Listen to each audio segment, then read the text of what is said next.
Buenas tardes.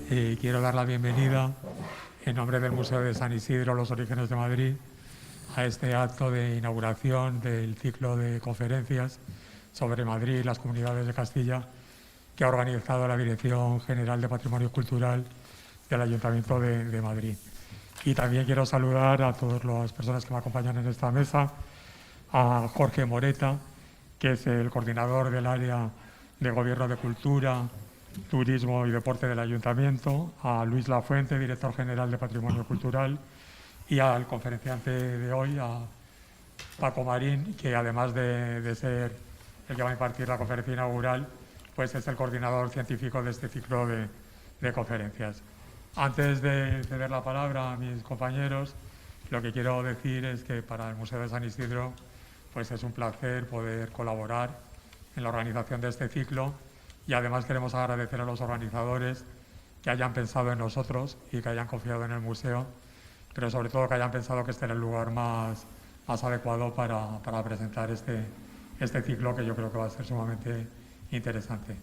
Muchas gracias a todos y sin más, pues tiene la palabra Luis Lafuente, director general de Patrimonio Cultural. Vale, pues muchas gracias, Eduardo, y gracias doblemente, no solo por introducirnos, sino también por prestar la sede del museo para este ciclo de conferencias sobre los comuneros y el papel de Madrid en la guerra de las comunidades. Museo que precisamente acaba sus colecciones más o menos con esta época, ¿no? Un poquito antes de la declaración de Madrid como capital del reino, como sede de la Corte Permanente en 1561. Gracias también agradecer a Paco su colaboración para organizar científicamente también el ciclo de conferencias y también ser ponente en este ciclo, y también agradecer a Jorge Moreta, que nos acompaña aquí como el representante institucional del área en esta ocasión. Mañana, efectivamente, se cumplen 500 años de la batalla de Villalar, ocurrida el 23 de abril de 1521 en esa localidad vallisoletana. Si bien la guerra de los comuneros o de las comunidades de Castilla o levantamiento de los comuneros se produce un poco antes, ¿no? Desde 1520, cuando se empiezan a alzar las ciudades castellanas contra esa convocatoria de Cortes del Reino, primero en Santiago, fallida, y luego en La Coruña, y en donde se decide no cumplir los servicios pedidos por el rey y aprobados en Cortes, ¿no? Y se prolongará hasta 1522 con el perdón real, con excepciones, que la cuestión es bastante curiosa, la decisión del rey de perdonar a todos menos a unos cuantos que no tienen perdón, ¿no? Precisamente sí hemos elegido este hecho de la batalla de Villalar, 23 de abril de 1521, porque las fuerzas perdedoras fueron los comuneros en aquella ocasión, pero desde luego se conservó el espíritu que motivó su lucha, ¿no? Y eso ha llegado a nuestros días, ¿no? Entonces entendemos que es una fecha, un día significativo. Con motivo de esta conmemoración, la Dirección General de Patrimonio Cultural del Ayuntamiento de Madrid ha organizado este ciclo de conferencias, Madrid y las comunidades de Castilla, 1521-2021, que hoy inauguramos. La intención es poner en valor el papel desempeñado por la Villa de Madrid, entonces un enclave pequeño en la revolución de las comunidades de Castilla, sin olvidar que esta derrota de los comuneros en la batalla de Villalar supuso un punto de inflexión para todas las aspiraciones de todas las ciudades castellanas, pero también fue determinante en el devenir histórico de Madrid, por cuanto supuso el triunfo del poder regio sobre las ciudades, entre ellas Madrid, que estaba llamada a ser, pocas décadas después, capital del reino. La revolución de las comunidades de Castilla es uno de los hechos históricos más apasionantes de la historia moderna de España, que, sin embargo, durante casi 300 años ha pasado algo desapercibida, quizás intencionadamente denominada una mera revuelta, pero es algo más, y eso es lo que vamos a analizar en este ciclo. El romanticismo decimonónico ya lo elevó a la categoría de hecho histórico singular y símbolo de la lucha de un pueblo por su libertad.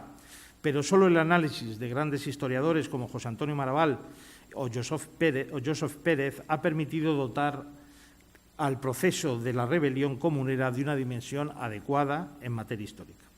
La revolución supuso el levantamiento de las ciudades frente a un monarca que demandaba dinero para sus aspiraciones imperiales, que sustituyó en el gobierno del reino a la legítima soberana, su madre, doña Juana I, y que dejó en manos de extranjeros los principales cargos públicos. Así, este hecho histórico destacado puso en jaque al emperador Carlos V y, pese a la derrota de los comuneros, sí que obligó al monarca a cambiar el modo de entender la corona de Castilla.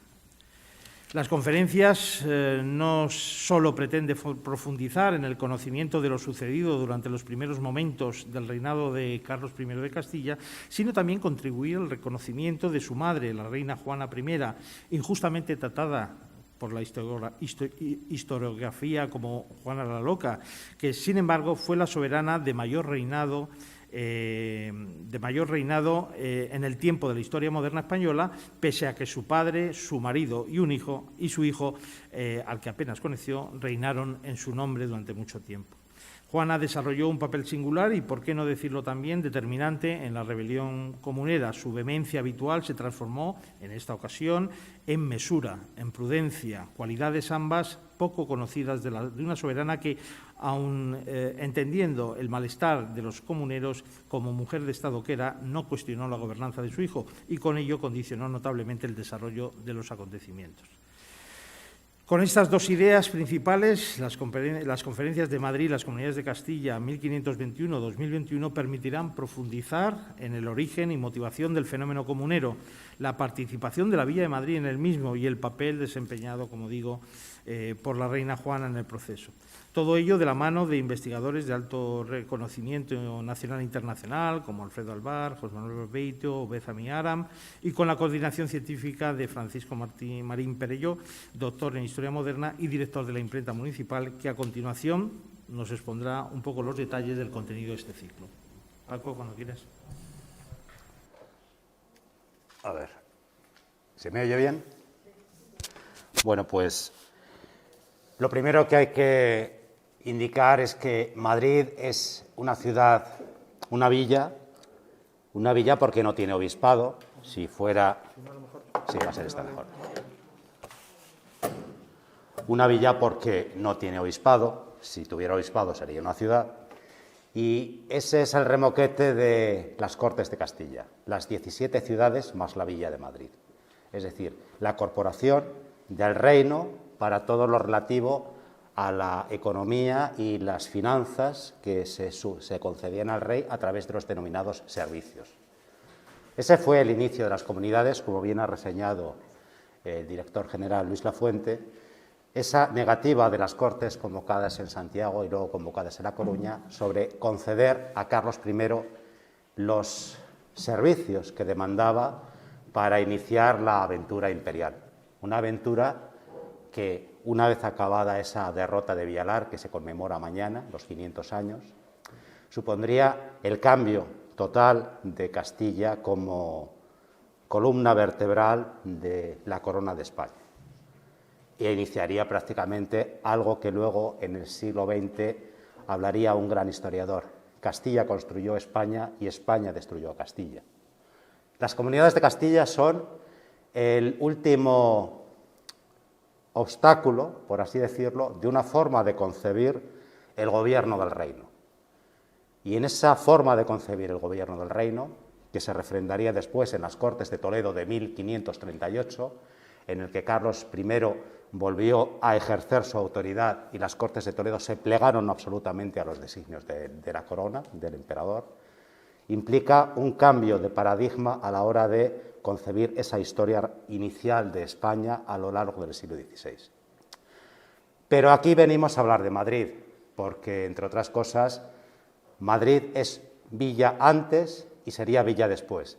Pero, curiosamente, pese a ser una de las ciudades más importantes que está ejerciendo ese papel ante el rey, luego emperador, será una de las ciudades beneficiadas por cuanto que fue elegida por el emperador como lugar de corte no estable. La corte estable solo se produciría en 1561, con decisión de Felipe II, pero iniciaría unas obras en el Alcázar de Madrid a partir de 1538 que harían de Madrid y del Alcázar el alcázar mayor de todos los alcázares que los reyes disponían en la corona de Castilla, iniciando lo que se denomina el periodo precortesano. Un periodo precortesano fundamental para entender por qué Madrid sería elegida en 1561 como corte estable. Eso de que se dice de que Felipe II traslada la corte de Toledo a Madrid en 1561. La traslada de Toledo porque la corte de Castilla, la corte de España, es itinerante hasta 1561. Había capital donde estaba el rey con su corte, de manera que era capital Toledo, Segovia, Valladolid, Sevilla, Córdoba, cualquiera de las ciudades en las que el rey estaba allí con su corte. Y así además lo dice el diccionario de Covarrubias y las partidas de Alfonso X el Sabio. Corte es el lugar donde el rey está con sus criados. Y esa definición de corte cambia en 1561. No deja de ser curioso cómo Madrid, una ciudad que se opone al poder real en las comunidades de Castilla, que tiene unas circunstancias duras a la hora de ver cómo se produce el sitio del Alcázar, los protagonistas, de la cual nos hablará precisamente uno de los conferenciantes, José Manuel Castellanos, es elegida por Carlos I como lugar importante para descansar. Entonces, vamos a ver cómo Madrid, como ciudad, como villa, tiene un antes de las comunidades y un después de las comunidades. Y en ese tránsito tiene mucho que ver cuál es la impronta física de la ciudad de Madrid desde el reinado de Juan II y Enrique IV, cuando precisamente las obras acometidas por los Trastámara van a hacer de ese alcázar medieval originario, con esos tintes míticos árabes, de lo cual habría que hablar mucho, pero que en realidad es un alcázar bajo medieval, del mismo tipo de alcázar bajo medieval que se está construyendo y se está reedificando en Segovia, o como los alcázares bajo medievales que se dan en otras ciudades también de España. El ciclo, evidentemente, tiene mucho que ver con lo que nos ha indicado, ya ha indicado bastantes cosas sobre este ciclo, con estas palabras iniciales. La primera conferencia será la mía porque trata de explicar cuál es el marco urbano antes y después de las comunidades, para que ustedes tengan una visión panorámica de cuál es el papel de la Villa de Madrid en esta red de ciudades castellanas. Inmediatamente después, una de las personas que más controla y conoce el siglo XVI, Alfredo Álvarez Guerra, nos va a disertar sobre el marco histórico de las comunidades de Castilla, es decir, Madrid no es solo Madrid, sino también tiene que ver mucho Alcalá de Henares. También, porque además Alcalá de Henares, además de ser universidad reciente, es un foco importante a la hora de transmitir los conceptos jurídicos del poder real, que tiene que ver luego en las convocatorias de Cortes. Después nos hablará José Manuel Barbeito como gran especialista en toda la arquitectura del siglo XVI, de manera que Barbeito es el gran conocedor de cómo el Alcázar de Madrid es una gran construcción que existía, se transforma y perpetúa ese espacio áulico de la ciudad de Madrid. Después vamos a contar con un gran especialista en las comunidades de Madrid, que les presentaba antes, José Manuel Castellanos Oñate, cuyas investigaciones sacan a la luz quiénes son los protagonistas de estas comunidades, los regidores de Madrid que están a favor de las comunidades, las familias oligarcas que están en Madrid, que están al lado del emperador, y esas circunstancias que hacen que Madrid sea un hervidero en la que los personajes, las familias y las banderías producen un núcleo de resistencia y de lucha importante en este periodo. Y el ciclo se cierra con la figura histórica más controvertida de la que ya nos ha indicado el señor director general en este periodo, que es Juana I de Castilla. Las monedas acuñadas cuando Carlos I viene a España es Juana I y Carlos I. Son los dos reyes. En realidad, quien tiene el derecho es la reina, porque el rey ha muerto, viva el rey. Tendría que haber muerto Juana I para que Carlos I hubiera sido proclamado monarca.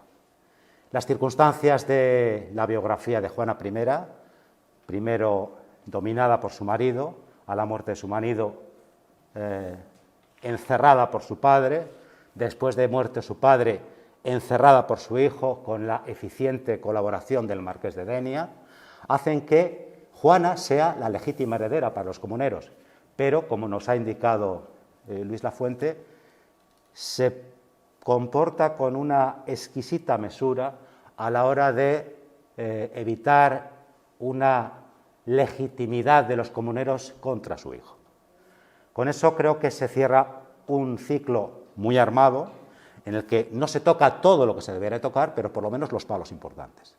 De manera que les dejo con Jorge Moreta, nuestro coordinador general del área de Gobierno, de Cultura, Turismo y Deporte, para que inaugure de una forma solemne este ciclo de conferencias. Muchas gracias.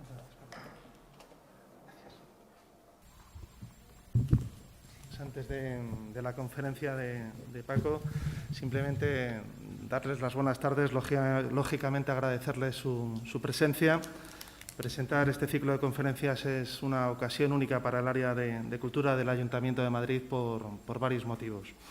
Primero, por poder contar con las principales autoridades de la historia moderna de España, y también para profundizar en el conocimiento de un hecho histórico singular y no plenamente conocido, como han destacado quienes me han precedido en el uso de la palabra. Gracias a este ciclo, durante las próximas semanas, como ha explicado fenomenalmente bien Paco, vamos a poder analizar el papel desempeñado por Madrid en el fenómeno histórico de las comunidades, acompañados de esos grandes especialistas, conocedores de las figuras históricas de Carlos I y la reina Juana, de las comunidades de Castilla, de la historia urbana de Madrid y de su alcázar, sin olvidar tampoco sus conocimientos sobre la existencia de un Madrid comunero, que existió y que de hecho nos ha reunido aquí y nos seguirá reuniendo hasta el 20 de mayo. Aunque poco conocida, la participación de Madrid en el alzamiento de las comunidades es una realidad nada desdeñable, como se va a desarrollar aquí conveniente y oportunamente.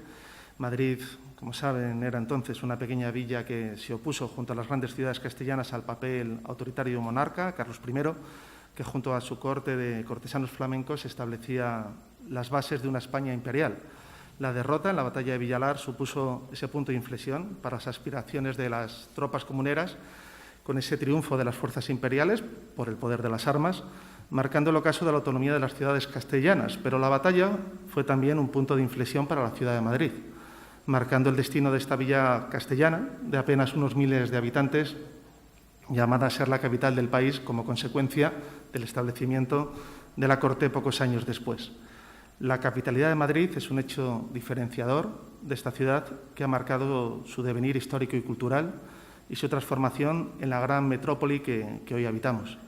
La ciudad que nos ha acogido a tantos, como es mi caso, un castellano-leonés en Madrid o un madrileño de Castilla, porque esta ciudad, afortunadamente, te da mucho sin obligarte a renunciar a nada. El análisis del fenómeno comunero trascenderá en estas conferencias la interpretación canónica de la revuelta de las comunidades como un hecho protagonizado en exclusividad por las grandes ciudades de Valladolid, Toledo o Burgos. Madrid, cuyo destino cambió la victoria de las tropas imperiales en Villalar, tuvo también un papel reseñable en el levantamiento. El objetivo de este ciclo de conferencias es analizarlo y ponerlo en valor. Este enclave municipal, que es el Museo de San Isidro, los orígenes de Madrid, es el lugar ideal para albergar este ciclo, no solo por el valor patrimonial de los espacios arquitectónicos recuperados, previa excavación arqueológica del que fuera uno de los palacios más importantes de la Villa de Madrid, sino también porque su cuidada exposición permanente muestra los orígenes arqueológicos de Madrid y la historia de la ciudad, desde los espacios que habitaron sus primitivos pobladores hasta el traslado de la corte en 1561 por decisión de Felipe II. Un establecimiento de la corte en esta ciudad que fue otro de los hitos destacados en la capitalidad de Madrid. Quiero agradecer a Eduardo Salas, director de este museo. Gracias, Eduardo, por acoger con tanta amabilidad esta iniciativa. A Francisco Marín Perelló, Paco, por la coordinación científica de un programa de conferencias de extraordinaria calidad. Al equipo de la Dirección General de Patrimonio Cultural, que capitanea Luis Lafuente, un activo tremendo para nuestro área y una persona de la que se aprende todos los días. Yo me sigo sintiendo el monaguillo en la mesa de los obispos y es maravilloso. Y a todos los presentes, que son ustedes, Gracias de corazón por asistir a este ciclo de conferencias y por mantener vivo el interés por la cultura en unos momentos en los que la cultura es tan importante. Siempre lo es, pero ahora todavía más, ¿no? Para terminar, permítanme, por favor, una pequeña licencia como salmantino, que cada 23 de abril tiene la... Solo un momentito, por favor. Ahora. Tiene la fortuna de celebrar la efeméride por partida doble o incluso triple. Primero, porque es la fiesta de la comunidad autónoma en la que yo he nacido, me eduqué y crecí, y también porque el 23 de abril es la festividad de San Jorge, mi santo, y el de miles de tocayos, lógicamente. Además del Día del Libro, 3 en 1 y con la enorme fortuna de que se repite todos los años, por lo tanto es estupendo. A mayores, tuve la oportunidad de compartir pupitre en los escolapios con un Maldonado. En esas aulas, para los niños castellanos y leoneses de la década de los 80, Villalar significaba, pues ya se pueden imaginar ustedes, de entrada un día sin colegio y el deseo de más espigados disfrutar en un futuro de la campa de la localidad vallisoletana. Pero la imagen que me marcó desde niño es la que hoy sigue muy presente en mi memoria, y es ese maravilloso óleo de Antonio Gisbert, Los comuneros en el patíbulo, que, por cierto, es la pieza estrella de la muestra que en las Cortes de Castilla y León conmemora el 5º centenario de la batalla. Ha viajado desde el Congreso de los Diputados hasta apenas 20 kilómetros del campo de batalla. 3 hombres, uno ya ajusticiado, asumiendo con entereza su destino. Abro comillas: señor Juan Bravo, ayer era el día de pelear como caballero y hoy de morir como cristiano, aseguran que le dijo Padilla en pleno patíbulo. Ser cabecilla en una revuelta llevaba implícito, lógicamente, la posibilidad de perder la testa, y en toda la historia, la nuestra y la de otros países, ser héroe siempre ha sido una profesión de riesgo. Sin embargo, hay derrotas que a la postre son victorias, y nuestra presencia hoy aquí lo ratifica. La semilla que se plantó en la revuelta comunera, también aquí en Madrid, creció para disfrutar de las libertades actuales. Se cumplen ahora 5 siglos y este ciclo de conferencias, que me añusgo, como decimos en Salamanca, lo recuerda para comprender de dónde venimos, los pilares que nos sostienen como sociedad y hacia dónde queremos dirigirnos, siempre en libertad. Muchas gracias.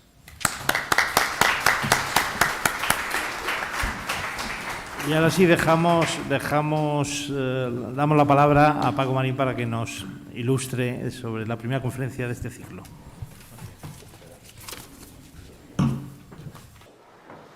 Como les decía al principio, mi conferencia va a versar sobre el marco urbano, la Villa de Madrid a caballo de 2 centurias. La centuria del 15, en la que Madrid tiene un espectacular crecimiento urbano, base de lo que va a venir después de las comunidades bajo Carlos I.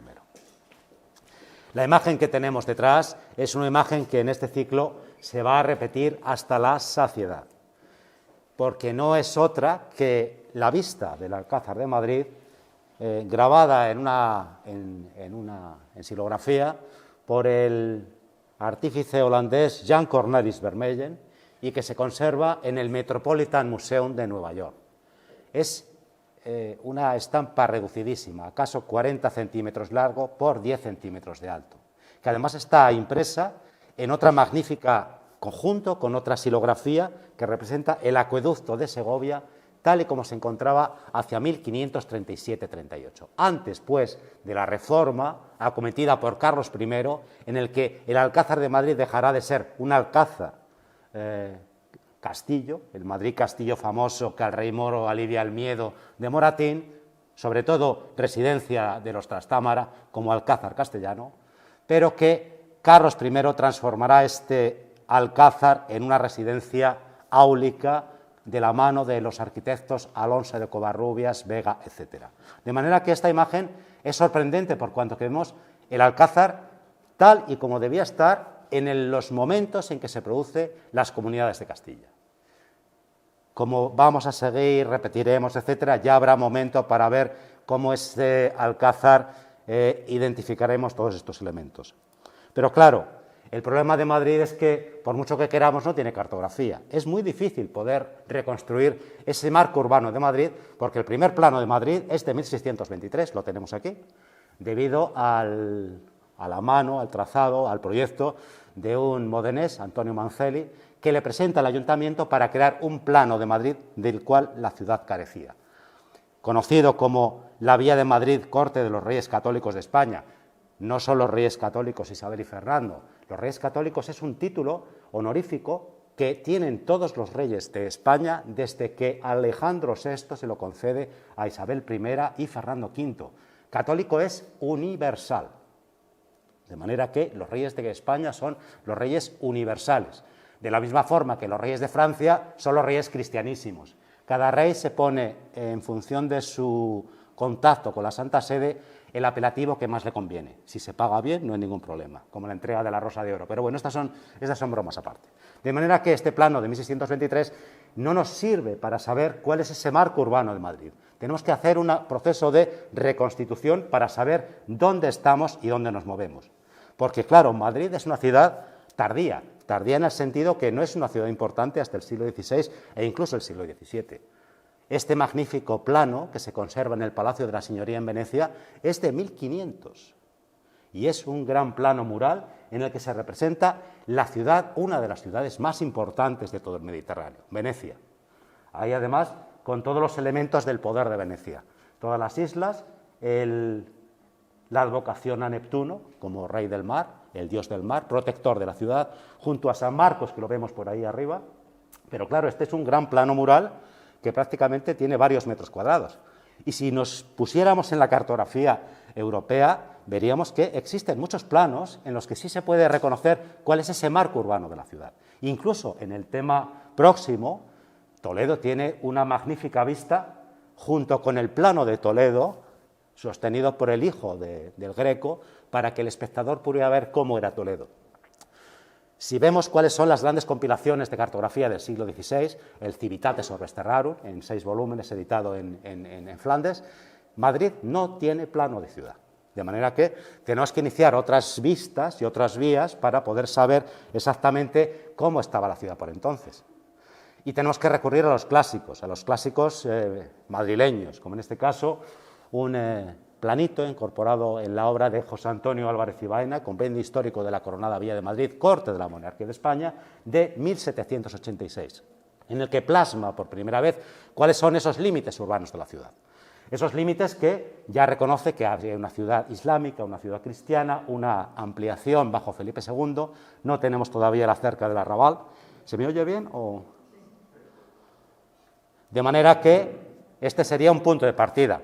Y un punto de partida que los distintos historiadores y los que han hecho la historia urbana de la ciudad van a ir completando a partir de nuevas investigaciones. Evidentemente, una de las deudas que los historiadores de esta ciudad tienen es con un funcionario municipal que trabajó en el ayuntamiento, Fernando Urgorri Casado, quien hizo un magnífico artículo en la revista de la Biblioteca, Archivos y Museos del Ayuntamiento en 1954, nunca me acuerdo, en el que hablaba de el ensanche de Madrid en época de Enrique IV y Juan II, la urbanización de las Cavas. A partir de la documentación existente en el archivo, sobre todo el libro Becerro, fue constatando cómo Madrid había crecido desde 1434-35 hasta llegar a 1530. De manera que las aportaciones de Fernando Urgorri son la base prácticamente de todo lo que es la transformación de cómo Madrid va creciendo a lo largo de estas 2 centurias. Evidentemente también hay una deuda con otro de los grandes historiadores de Madrid, no de Madrid, en realidad Jaime Olivera Sin era un arabista, y en el libro Historia del Hombre de Madrid en 1959 hablaba de cuál era el origen de la ciudad de Madrid del nombre Madrid a partir de los canals o viajes de agua, pero que plantea una serie de reconstituciones y de espacios urbanos de cuál era el origen de la ciudad, que luego vendrán mucho más tarde. Evidentemente, la obra capital para saber cuáles son los distintos recintos es la obra de Miguel Molina Campuzano, Planos de Madrid de los siglos XVII y XVIII, en el que plasma ya por primera vez todo lo que son los distintos recintos de crecimiento, el primer recinto, segundo recinto, la cerca del Arrabal, la primera cerca de Felipe II de 1565, la segunda de 1590, hasta la ampliación de la ciudad con la cerca de Felipe IV de 1625.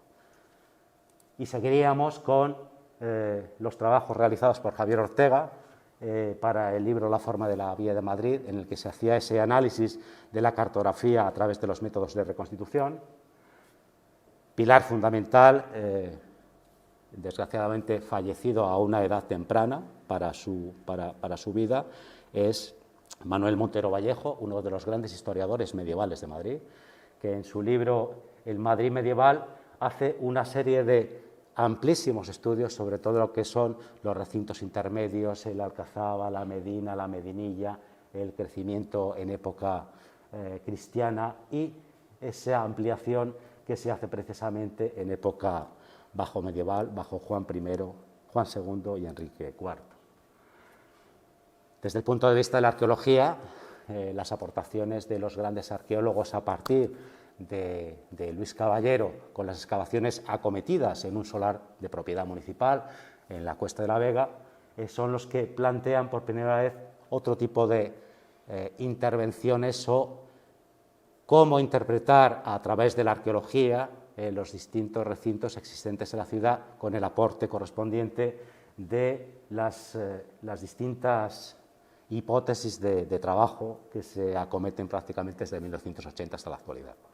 Tenemos entre los asistentes Esther Andreu, ilustre arqueóloga, que seguro que de esto sabe muchísimo más y podrá rebatirnos algunas de las cosas que yo diga, por cuanto que ella misma, cuando estuvo al frente de la excavación arqueológica de la Plaza de Oriente, hubo argumentos a favor y en contra de saber cómo era este cerramiento superior de la ciudad, con el alcázar, sin alcázar, etc. Pero bueno, habrá tiempo para ello. Y evidentemente también mis trabajos planteados en el Madrid Atlas Histórico de la Ciudad, dirigido por Virgilio Pinto y Santos Madrazo en 2001, y que pues lo que hacíamos era hacer un epítome de cuál era toda la situación de los estudios relacionados con el crecimiento de la ciudad y cómo eso se plantea en el plano para que nosotros podamos ver cuál era esa ciudad de Madrid entre la antigüedad más remota y el siglo XVIII. Pero ya metidos en faena, pues también hicimos una serie de trabajos con el Atlas Histórico de las ciudades ibéricas, en el que planteábamos los distintos recintos de crecimiento en época anterior, el crecimiento bajo medieval o el crecimiento posterior a 1535, 1530. También planteado en el Atlas Histórico de la Ciudad de Madrid, 2001, pero interesa que nos quedemos aquí, porque este sería esa impronta de la ciudad en los reinados de Juan II y Enrique IV. Básicamente, todo lo que conocemos de la ciudad, tengamos un recinto islámico unido al Alcázar o no lo tengamos, esta es la villa medieval por excelencia, la que está contenida dentro de los muros medievales. Y además, dentro es la villa, fuera es otra cosa. Desde el punto de vista jurídico, lo que importa es lo que está contenido dentro de los límites físicos de la ciudad, a las cuales se accede por las 4 puertas importantes que tenía este recinto: la puerta de Moros, puerta cerrada, puerta de Guadalajara y puerta de Bernadú. No vamos a entrar si está unido al Alcázar o no está unido al Alcázar, sobre recintos intermedios, porque lo que nos interesa es destacar que desde época de Alfonso XI y Pedro I, en la zona norte de la ciudad existía un alcázar, que hay una tradición histórica de que ese alcázar tiene una fundación islámica. Lo más probable es que se trate de otro tipo de construcción y no tenga ese origen islámico. Pero lo que es cierto es que se constata que es un alcázar ampliado en época de Alfonso XI y desde el momento del reinado de Pedro I y todos los monarcas trastámara se utiliza como un alcázar residencial, que nunca pierde esa finalidad defensiva. Defensiva para la ciudad y ofensiva en algunas ocasiones para la ciudad. ¿Por qué viene al caso esto? Porque si nos damos cuenta, todos los espacios que están entre la ciudad propiamente dicha, la ciudad islámica, por así decirlo, y la ciudad cristiana, hay un gran espacio vacío en medio que se denomina el Campo del Rey. Espacio en el que luego se construirá la plaza de Palacio, la plaza del Alcázar, cuando hablemos de las transformaciones urbanísticas de los siglos XVI y XVII. Pero este gran espacio vacío será objeto de los enfrentamientos de las comunidades, pero también otro tipo de enfrentamientos, porque Madrid no es una ciudad tranquila en las guerras civiles de Enrique IV y los partidarios de Isabel I, o los levantamientos acometidos en 1445 bajo el reinado de Juan II de Castilla. Es decir, que el Alcázar ya fue objeto en otras ocasiones de distintos enfrentamientos bélicos o militares. Decía antes que esta estructura urbana de Madrid, contenida dentro de los recintos, de este primer recinto amurallado y segundo recinto amurallado, partimos de la base de que toda la reconstitución se hace a partir de la cartografía histórica. Solamente podemos hacerlo a partir de la cartografía fiable del siglo XVIII, de la Planimetría General de Madrid, que vamos hacia atrás, quitando elementos uno a uno. Pero lo cierto es que esto tiene que estar siempre en constante revisión, porque en algunos momentos concretos este espacio debería de haberse creado como una gran plaza, o los accesos de las calles son calles transformadas ya en época del siglo XVI y del siglo XVII, que son muy distintas al trazado urbano medieval propiamente dicho, en el que las calles no tienen esta regularidad tan aparente.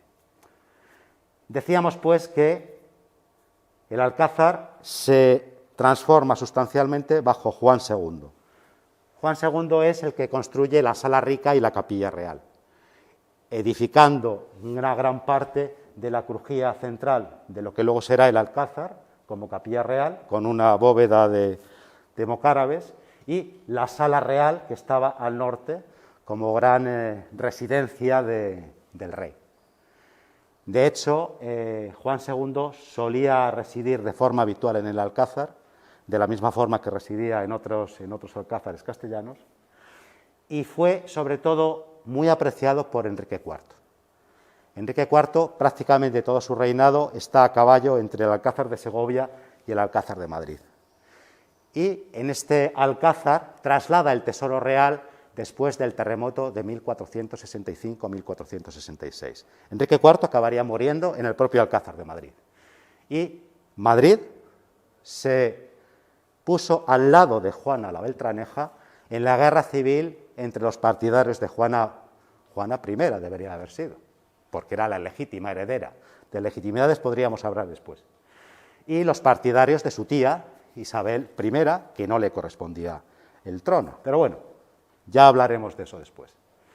La estructura urbana de Madrid, lógicamente, está en estos dos recintos. Se mantienen además las divisiones entre ese recinto islámico y ese recinto cristiano, pero es una estructura urbana focalizada en las iglesias parroquiales que además coordinan este territorio intramuros de la ciudad.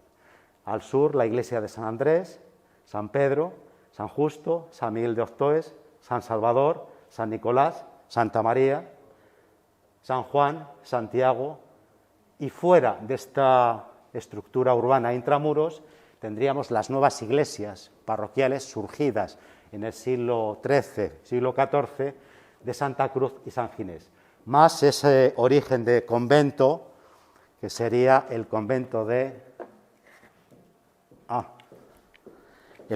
San Martín, que lo tenemos aquí, que también era una abadía de dominicos, de benedictinos. A eso además había varios hospitales, un hospital de la Paz o de la Caridad, el Hospital de los Caballeros de San Ginés, algunos conventos importantes surgidos después de la batalla de las Navas de Tolosa que se construyen extramuros, como el monasterio de Santo Domingo el Real al norte, desaparecido después de 1868, o el gran convento de San Francisco, en el que el mito de la ciudad habla que fue fundado por el propio San Francisco de Asís en una peregrinación de Madrid. Bueno, esas cosas hay que tomárselas con cautela, porque los mitos suelen ser muy útiles a la hora de traer a santos de un sitio a otro. El que sí estuvo fue Santo Domingo. Santo Domingo visitó, fundó el convento primero de dominicos y luego posteriormente hubo que hacerlo de dominicas porque los dominicos y los franciscanos no se llevan muy bien, de manera que era mejor dar una cobertura como convento de dominicas para que sirviera de lugar de acogida a las hijas de los regidores y los oligarcas de Madrid. Con lo cual, lo que vemos es una ciudad muy apretada, dentro y fuera, en el que la importancia del mercado, primero concedido en la plaza de San Salvador por un decreto de Enrique IV, y que prácticamente va a acabar transformándose y trasladándose a la Plaza del Arrabal, actual Plaza Mayor, es la que tiene ese poderío comercial y es la que luego va a hacer que todo lo que es el Arrabal bajo medieval tenga una dinámica y una importancia mayor que la propia ciudad.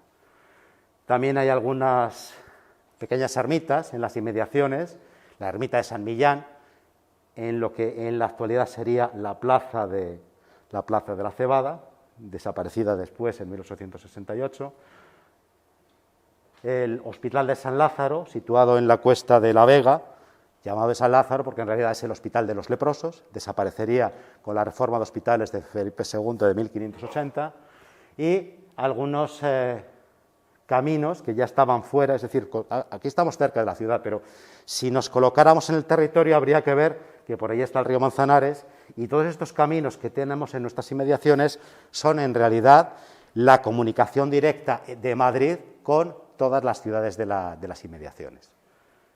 El camino de Atocha y Vallecas, la avenida de la Albufera y la avenida de la ciudad de Barcelona no es otra cosa que el camino de Valencia.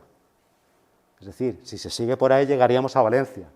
El camino del norte, las calles actuales de Fuencarral y Hortaleza, es el camino de la Sierra.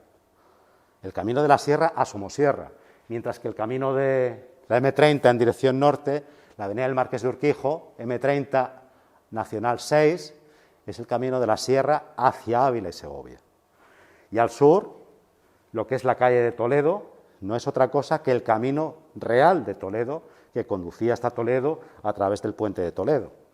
Es decir, que las caminerías, la red de caminos, lo que hace es situar a Madrid en su entorno. Pero ese entorno, además, tenemos que tener en cuenta que si se habla de Madrid como villa y que es una ciudad con voto en Cortes, es que Madrid tiene un territorio bajo su jurisdicción. Es la villa y tierra de Madrid.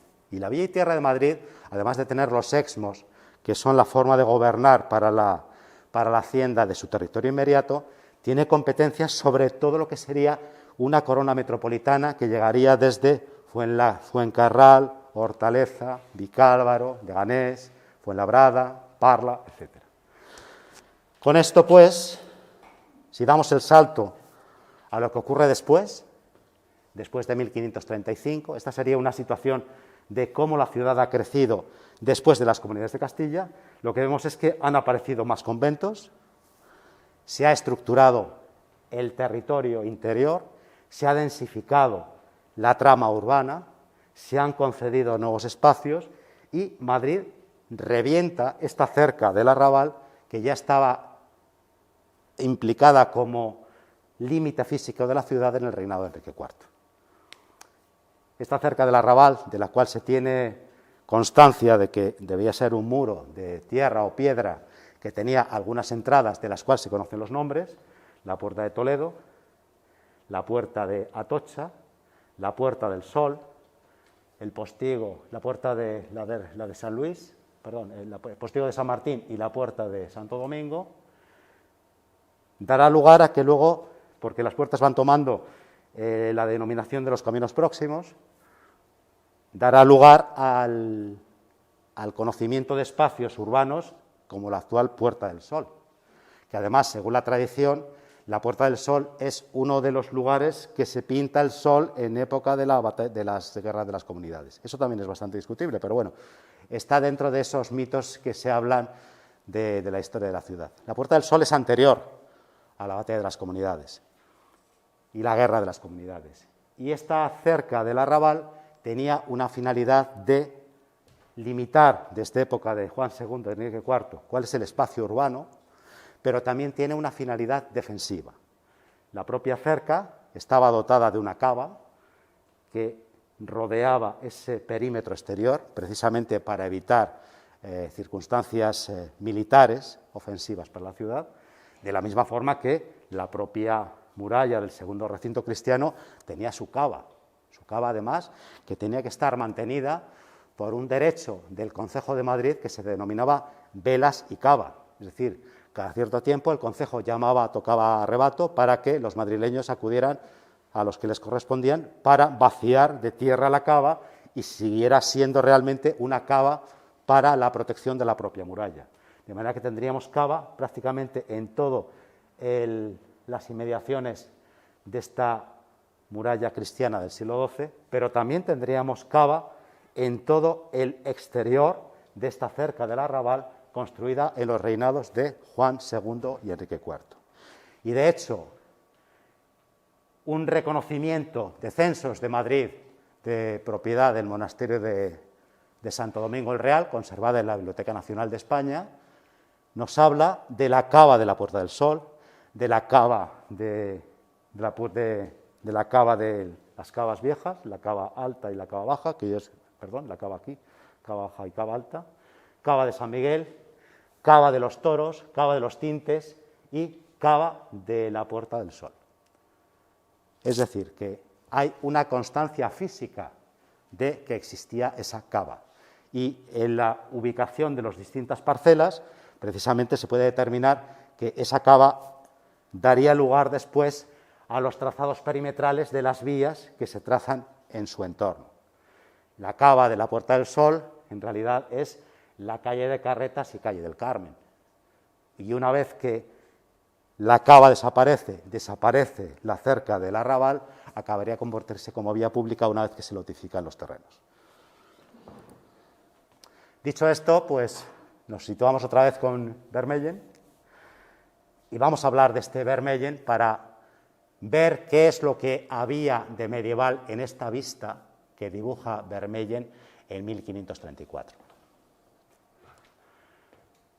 Las dos grandes torres del Alcázar, las torres del Bastimento y la torre del Sumiller, son las torres fortaleza en los bastiones del propio Alcázar. Detrás, esta cúpula correspondería con la cubrición de la Capilla Real, reedificada y transformada sustancialmente en época de Juan II, y que ocupa el eje de lo que luego sería el Alcázar de los Austrias. Los Austrias, cuando Carlos I acomete esa transformación, mantiene la Capilla Real, porque en la Capilla Real es la tradición de la Capilla Real del Alcázar. Cuando hablamos de Alcázar, ¿cuántos alcázares tienen los reyes de Castilla? Pues tienen este Alcázar, tienen el Alcázar de Toledo, tienen el Alcázar de Ávila. Ávila tenía su alcázar en lo que sería hoy la Plaza de San Vicente. El Banco de España de Ávila se edifica en el antiguo Alcázar de Ávila, que fue un cuartel de ingenieros. Existen los alcázares de las ciudades andaluzas. La Alhambra es el Alcázar del Rey, el Alcázar de Sevilla, el Alcázar de Segovia. Es decir, que todas las ciudades con voto en Cortes y las grandes ciudades tenían residencias reales que se denominaban como tal alcázares. El Alcázar de Madrid, según los estudios de José Manuel Barbeito, era posiblemente el alcázar más grande de todos cuantos existían en la corona de Castilla. Vamos a seguir.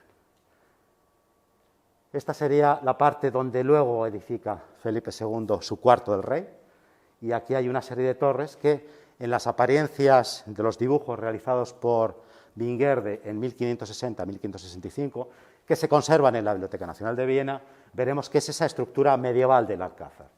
Y tiene una serie de miradores en los cuales se ve esa periferia inmediata. Aquí, la Casa de Campo, residencia de los Vargas, comprada después por Felipe II. Es la primera vez que tenemos la impronta de la Casa de Campo. Luego la veremos representada en un apunte del propio Binguerde en uno de los laterales o la parte superior de los dibujos. El río Manzanares, el arroyo del Vadillo y el Campo del Rey. Le Chasteau de Madrid, en una especie de francés de los Países Bajos. Y aquí la iglesia de San Miguel de Sagra, demolida por orden de Carlos I para despejar la plaza del Alcázar y edificar su nueva fachada monumental renacentista.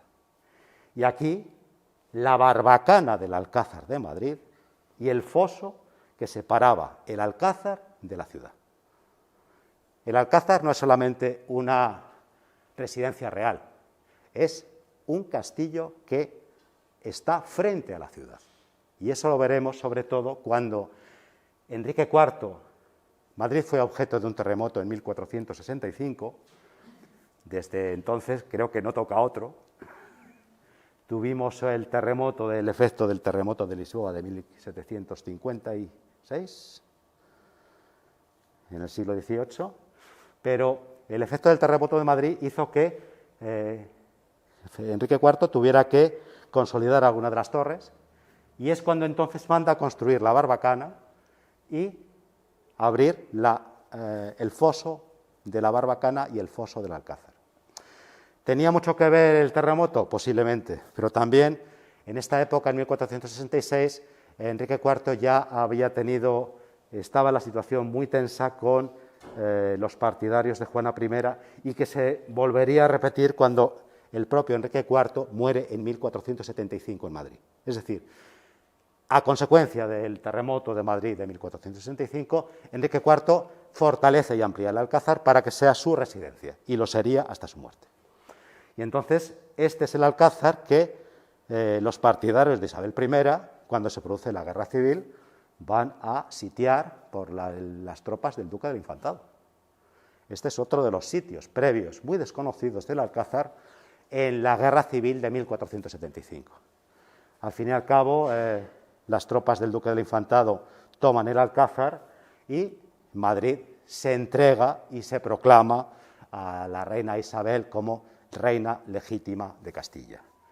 Como consecuencia, Isabel I, en pago por la poca fidelidad de Madrid, manda demoler todas las bóvedas de las torres y de las puertas, y entrega las llaves de los tenentes de las zonas de todas las murallas que van de puerta a puerta. Es decir, que Isabel I hace lo posible para limitar esa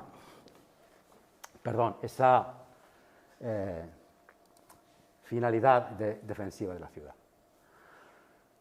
Hablábamos también de conventos, de los conventos fundados en el siglo XV, siglo XVI, y esta pues tiene su importancia porque ya después del reinado de Isabel I, en 1506, se erige en Madrid el monasterio de San Jerónimo, trasladándose de una fundación hecha por Enrique IV en el Vado, en Santa María del Paso, en el río Manzanares.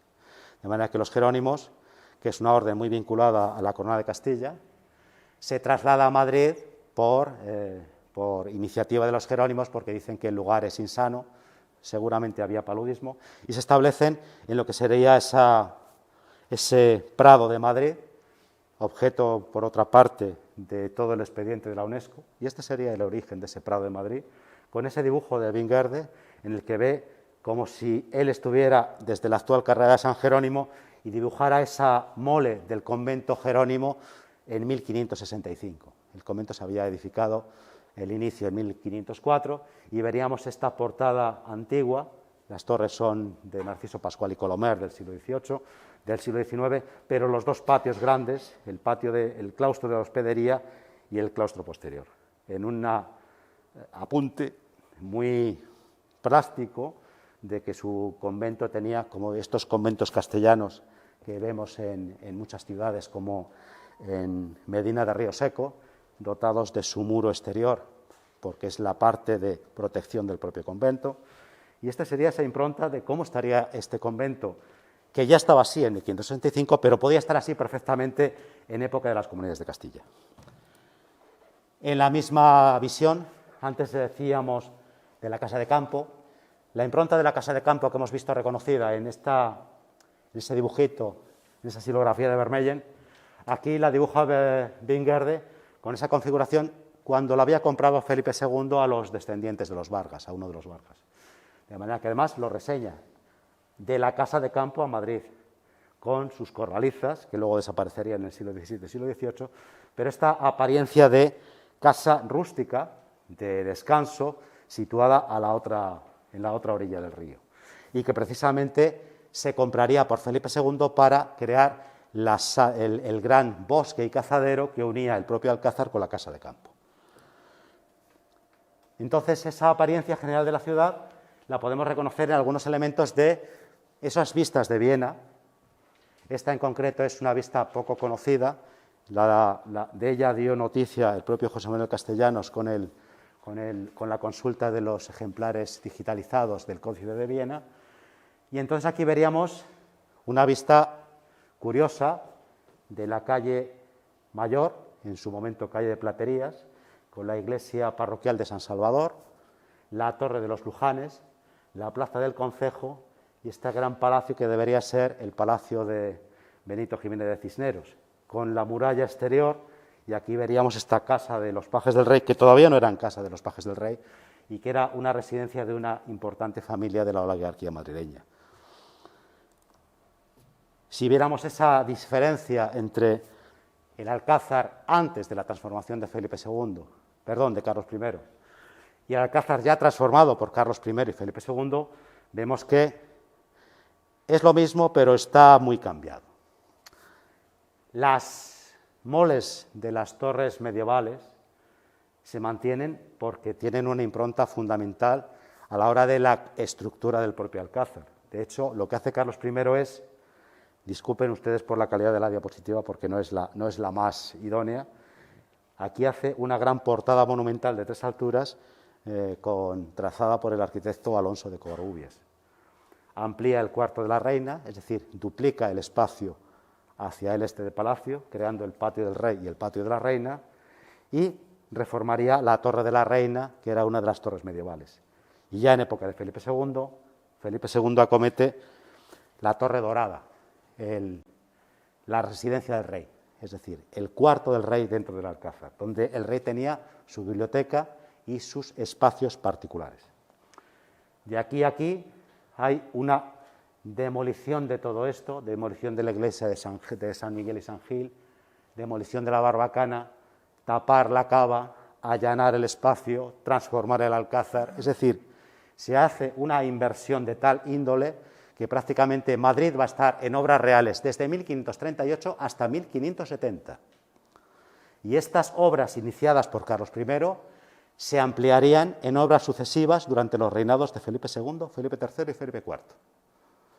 Entonces, y esto se lo planteo a ustedes como reflexión, ¿cómo es posible que una ciudad que está al lado de las comunidades, cuyos principales artífices son oligarcas de Madrid, que se les excluye del perdón general y a algunos de ellos se les condena a muerte y mueren asesinados, es objeto o selección por parte de Carlos I para establecer su más importante residencia áulica? ¿Quién engaña a los madrileños? ¿Los oligarcas o el poder real? Yo lo dejo para que ustedes valoren, porque lo que es cierto es que los madrileños que en el reinado de Enrique IV se ponen al lado de la reina Juana, legítima heredera, son los que luego sitian el Alcázar cuando está en poder del alcaide Francisco del Lago, Vargas, y que luego van a ser los que batan palmas cuando Madrid se convierte en la ciudad cortesana. Pues bueno, habrá tiempo de ver quiénes son los verdaderos artífices de todo esto. Aquí tenemos esa vista general de la ciudad, ya completa en 1561. Prácticamente cuando Felipe II elige Madrid como sede de la corte permanente, eso implica que la ciudad multiplica su extensión pasa de 70 hectáreas a 400 hectáreas y de unos 12.500 habitantes a 60.000, 65.000, hasta llegar a 90.000 habitantes en 1590. Después del traslado de la corte de Valladolid entre 1600 y 1606, Madrid llegaría a tener las 600 hectáreas en 1620 y llegaría a 130.000 habitantes. Madrid es, dentro de las ciudades europeas, la ciudad que más crece en rapidez, en extensión y en número, comparadas con otras ciudades. Y dentro de los umbrales de extensión general, Madrid está, a lo largo de los siglos XVI y XVII, entre las 10 ciudades más grandes de Europa. Que además, Madrid ostentaba esa importancia de capital de la monarquía que hacía que Madrid fuera la ciudad más importante de las cortes europeas, junto con el Vaticano y y París. Aquí tenemos estos dos estudios también de Vinguerde, el inferior iluminado y ese estudio de muralla que hemos extractado, esta vista de la Casa de Campo o la vista de los Jerónimos que tenemos ahí, junto con estos componentes que se ven muy mal, ahí les vuelvo a pedir disculpas. Pero claro, también hay algunos cromos que conviene que ustedes vean, porque son muy de época de las comunidades. Este es un dibujito conservado en el Archivo General de Simancas, de la muralla, en las proximidades de la Puerta de Moros, que la tenemos por ahí, con las casas palaciegas de los Laso de Castilla y la iglesia parroquial de San Andrés, lugar donde está y donde se encuentra el cuerpo de San Isidro, es decir, y el museo, que es este de aquí, y además lo dice, la puerta principal de las casas de doña Catalina de Luján. Puerta de la iglesia, la puerta de los pies de la iglesia, la torre, la puerta principal de la casa de Pero Laso de la Vega a la iglesia, es decir, que aquí residieron los reyes católicos, porque los reyes católicos cuando venían a Madrid podían residir en el Alcázar o residir en la casa que les apeteciera. Y las casas de Pedro Laso de Castilla, que luego serían adquiridas por el duque del Infantado, eran usadas de forma regular por parte de los reyes cuando venían a Madrid. Y este es un planito levantado por la justicia ordinaria, porque este señor, que tiene una concesión de la villa porque, como era un miembro de la oligarquía, pidió el espacio para hacerse su corral y entonces se lo quedó. Y cuando pasó el tiempo, pues dijo la villa que cómo es que se había quedado con el corral, que eso era público y de la villa.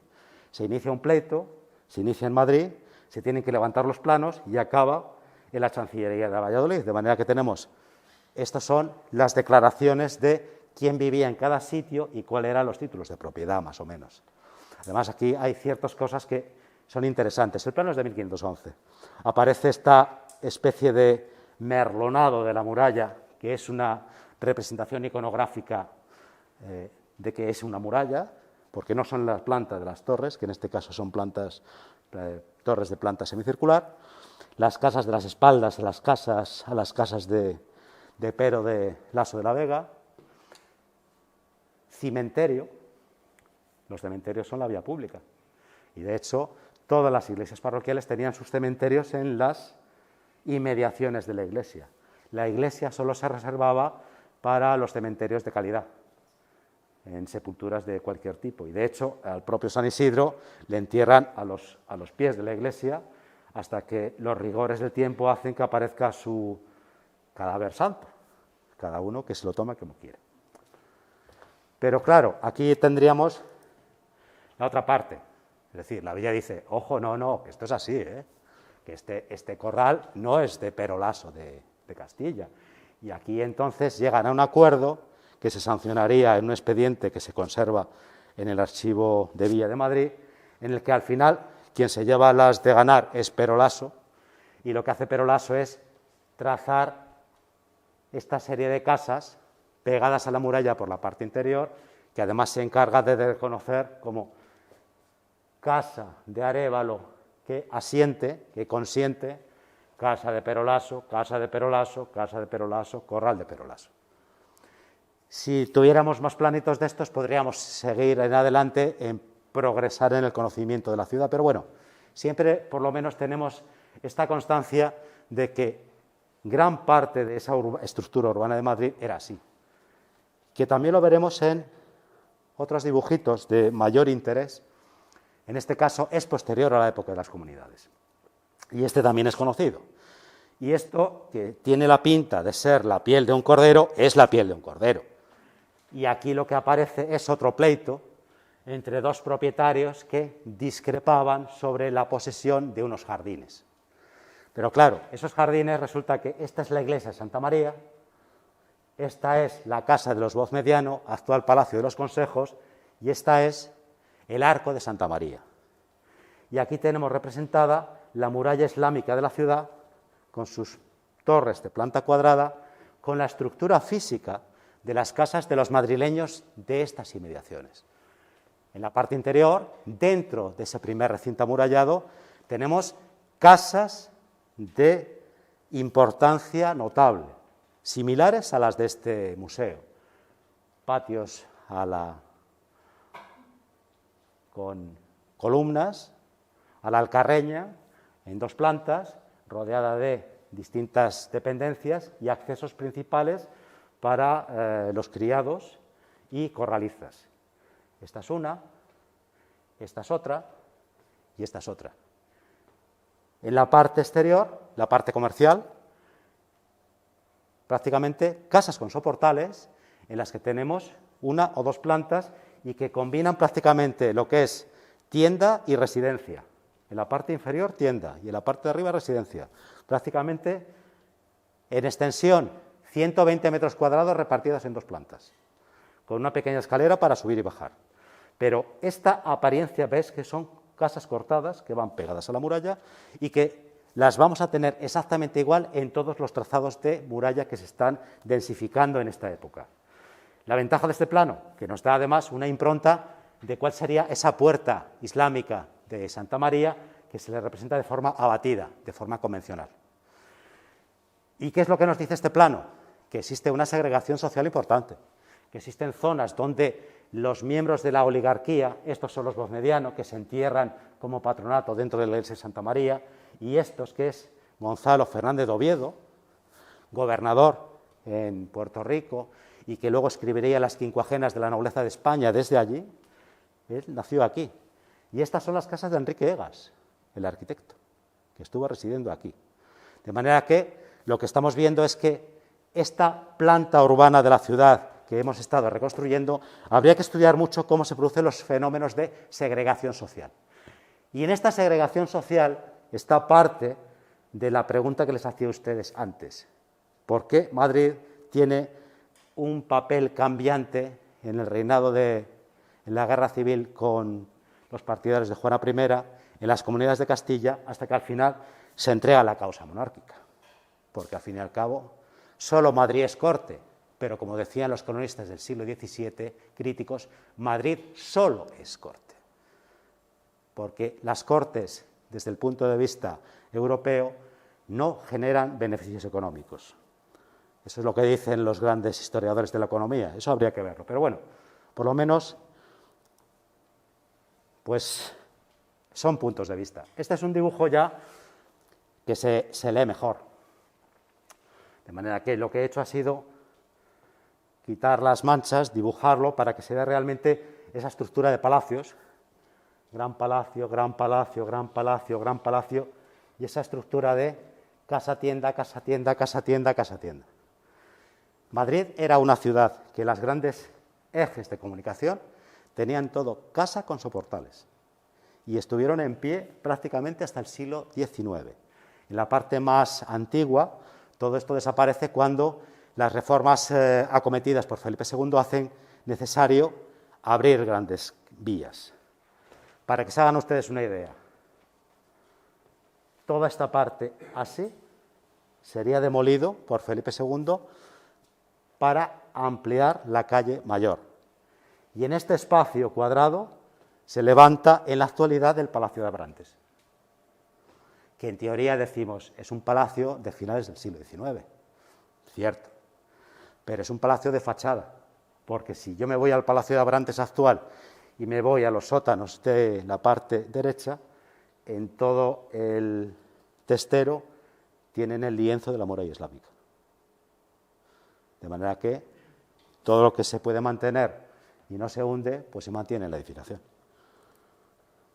Con esto veríamos entonces que esa reforma urbana acometida en época de Felipe II, Felipe III, aquí este es un trabajo que hicimos Javier Ortega en el libro Forma de la Villa de Madrid, tendríamos la traza de la ciudad en el siglo XVIII con la traza perdida que va desapareciendo desde el siglo XVII.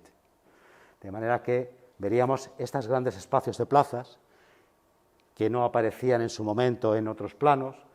Esta sería la plaza del mercado medieval, junto con esta.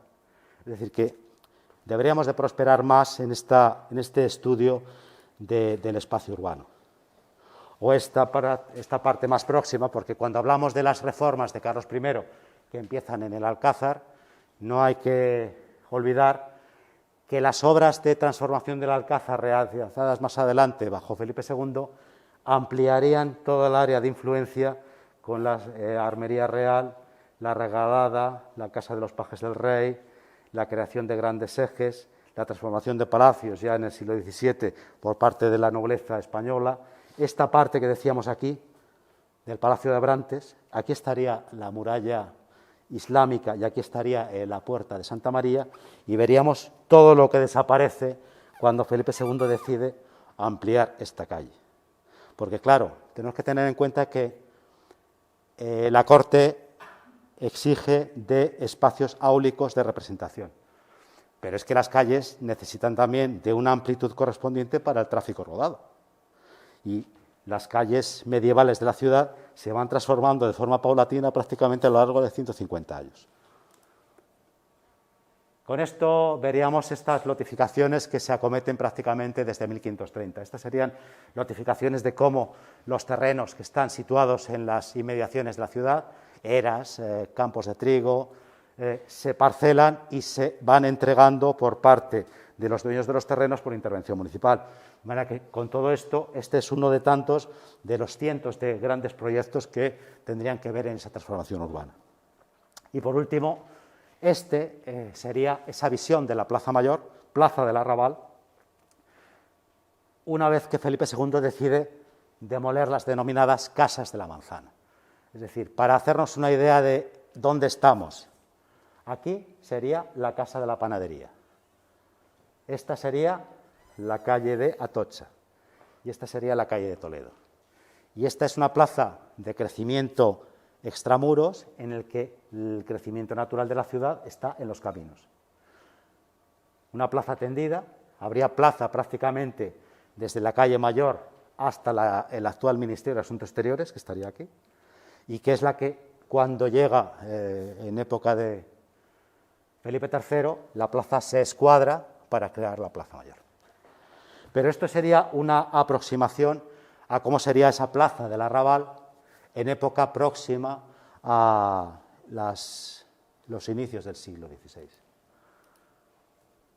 Con esto creo que se hace una panorámica de por qué Madrid tiene una estructura urbana previa que se transforma sensiblemente después de 1520, de las Comunidades de Castilla, pero también cuál es la importancia relativa de Madrid dentro de esas ciudades castellanas por la existencia de Alcázar, y cómo Madrid, que es lo más importante y lo más llamativo, pese a ser una de las ciudades que participó de forma eminente en las Comunidades de Castilla, fue el lugar elegido por Carlos I para iniciar el camino del imperio, creando por parte de su hijo Felipe II la corte permanente desde 1561 hasta la actualidad. Muchas gracias.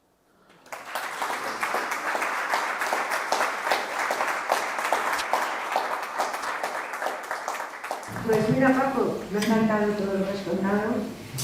Y yo no te voy a hacer una pregunta, te voy a aportar un dato de algo que me está saliendo en este momento. Has dicho antes que dirigido la Plaza Oriente, las excavaciones que se hicieron.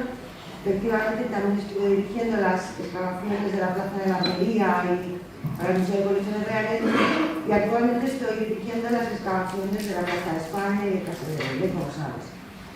Bueno, pues en la calle de Bailet, delante del Senado, aparte del Palacio de Godoy, que todos sabéis que ha salido y que se está restaurando y que se va a conservar,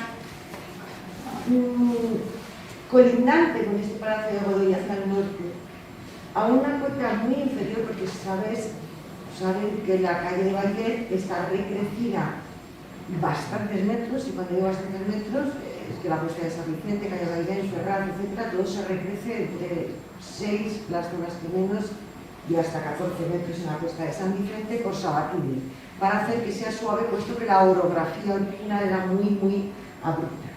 Bueno, pues entonces, lógicamente hay en el terreno natural, es decir, a una cota muy inferior, ha aparecido una serie de muros,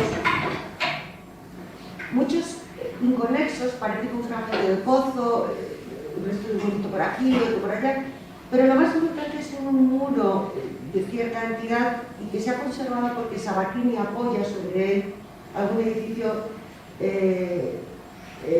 posterior y que conserva un horno de pan del siglo XV.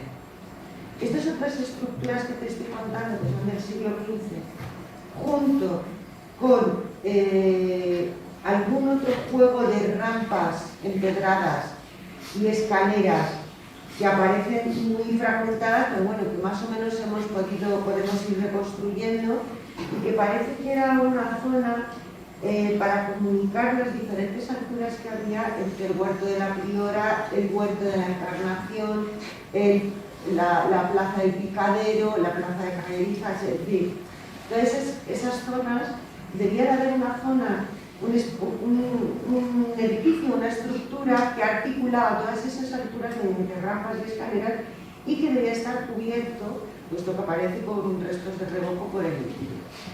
Todas estas estructuras parece que son del siglo XV o muy principios del XVI por el material que está saliendo. Digo que estoy avanzando a algo que a lo mejor dentro de unos meses digo, bueno, me un poco más tardío, un poco más tarde.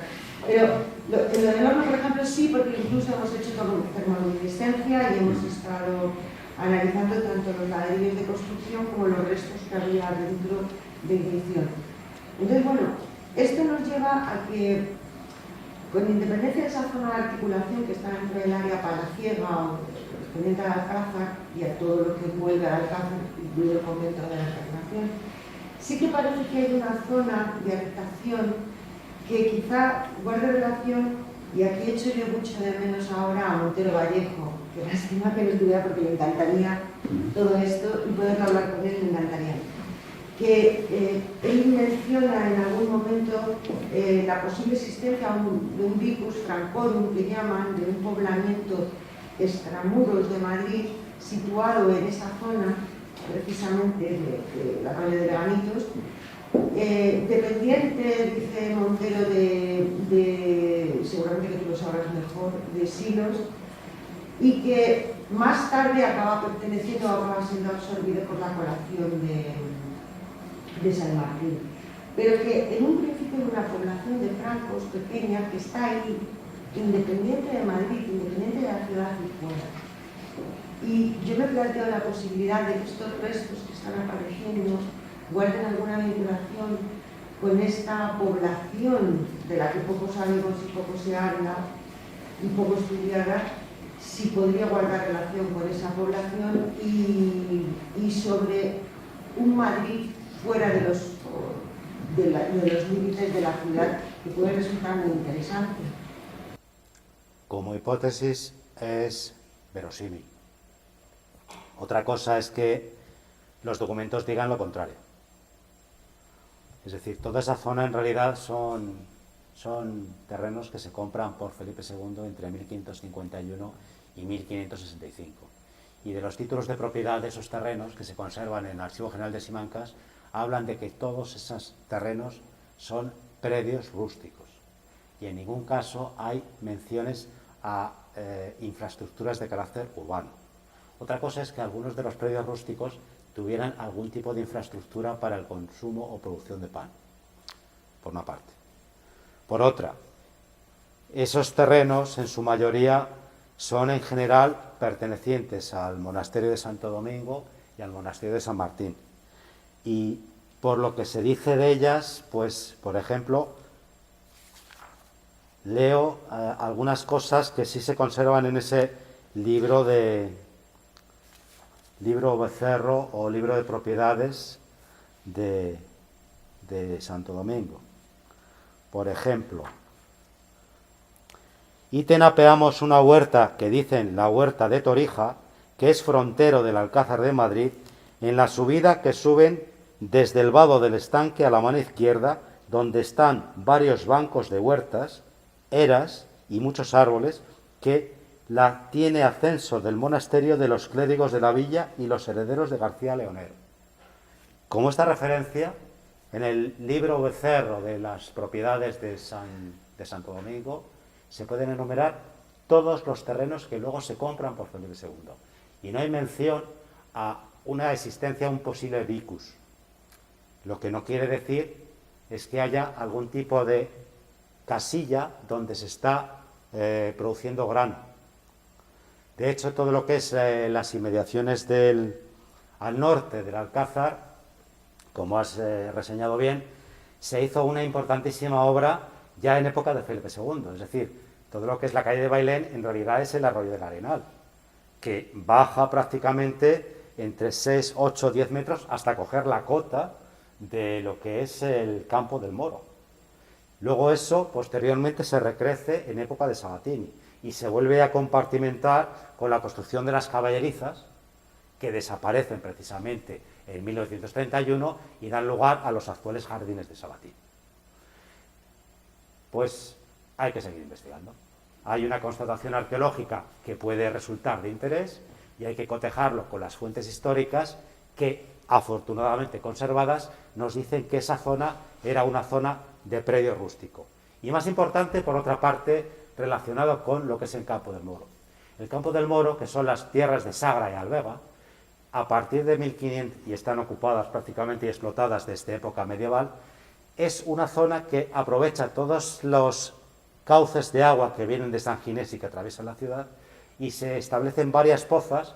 La más importante era la Poza del Estanque, situada en las tierras de Sagra, y que irrigaba las denominadas huertas de Quiñones. Es decir, había un sistema para que el estanque de Sagra regara las 7 suertes, que había 7 grandes suertes, y cada propietario lo regaba una vez a la semana.